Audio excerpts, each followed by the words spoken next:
Nama saya Zoli Predishan, PM 2542188. Hari ini akan menjelaskan tentang rangkuman video dari Bapak Cornelis dan Biku Utamu mengenai karma dan kelahiran kembali.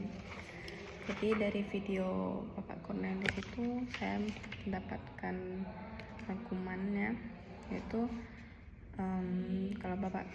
kalau kata Bapak Cornelis, karma berasal dari kata kar atau perbuatan, seperti di bahasa Indonesia kata berkarya, artinya barang yang kita membuat dari tangan kita.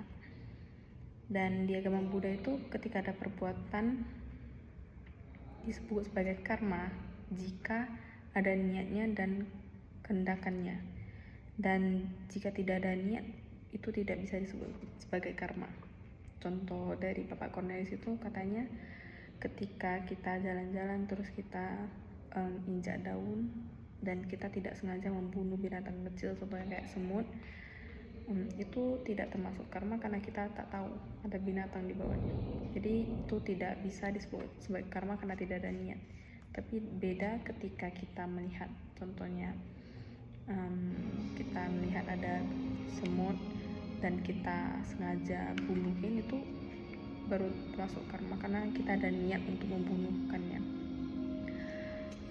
Kemudian karma itu juga ada dibagi berat dan ringannya, dan menurut Bapak Cornelis dan kata Bapak Cornelis, karma yang paling berat dan negatif itu adalah perbuatan membunuh orang tua kita, ayah dan ibu kandung kita. Itu adalah perbuatan yang paling buruk, dan jika kita melakukan perbuatan itu dan ketika kita mati, setelah kita mati kita akan ke neraka yang paling jelek. Dan kata Bapak Cornelis, mending kita mati daripada kita membunuh orang tua kita. Dan kemudian dia ada menceritakan tentang Anggulimala. Jadi cerita secara singkatnya itu, Anggulimala ini merupakan seorang petapa yang dia diirikan oleh teman-teman dan guru-gurunya karena dia sangat pintar, dan katanya dia dibohong oleh teman-temannya dan gurunya karena dengan niat untuk mau menjatuhkan dia atau membunuh dia. Jadi gurunya membohongi dia, kayak dia mau kasih tahu, mau ngajarin ilmu tidak mati, tapi dengan persyaratan Anggulimala ini dia harus mengumpulkan 1000 kelingking, jari kelingking. Nah, dan Anggulimala ini dia juga berusaha untuk mengumpul 999 jari kelingking, dan artinya dia udah membunuh 999 orang. Dan jari terakhirnya itu dia minta dari Sang Buddha, dan setelah dia ketemu Sang Buddha, dia dapat ajaran dari Buddha dan dia tobat, kemudian dia menjadi seorang arahat. Nah, dari cerita ini saya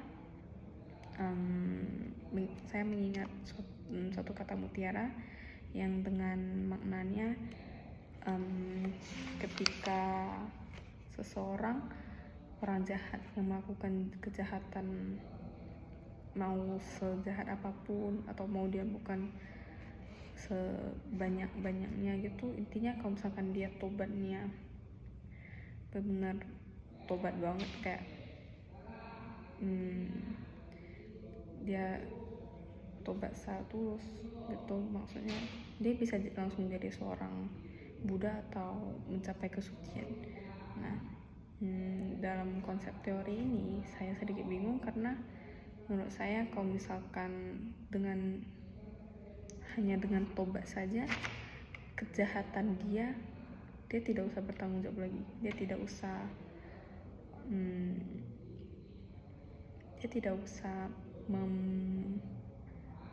membayar apa yang dia sudah lakukan. Dia tidak usah bertanggung jawab sama karma dia tidak usah mendapatkan karmanya. Jadi dia tidak menderita juga. Jadi dia tobat, dia memahami sesuatu, kemudian dia bisa jadi seorang arahat gitu. Nah, dan bagaimana dengan kehidupan orang yang sudah dibunuh oleh Anggulima lain. Jadi itu ceritanya saya sedikit kurang paham. Nah kemudian dari rangkuman video Biku Tamo ini, dia menjelaskan bahwa karma ini tidak selalu jelek.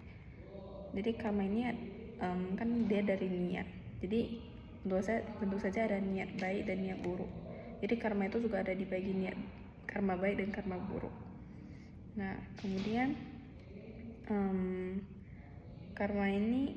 karma buruk ini contohnya ketika kita ada niat buruk. Contohnya ketika kita, kata dari Biku Tamo ini, contohnya kalau misalnya kita ketemu tetangga yang gak seling, kita juga akan kayak ada niat mau tinju dia gitu.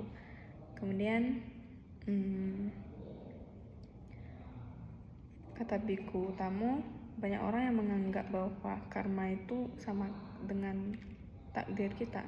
Jadi mungkin ada orang yang ngeluh kayak, kenapa saya hidupnya sangat derita, apakah karena ini takdir saya, kenapa, atau karena karma buruk saya banyak jadi saya hidupnya sangat derita, ini udah takdir nih, gak bisa diubah lagi.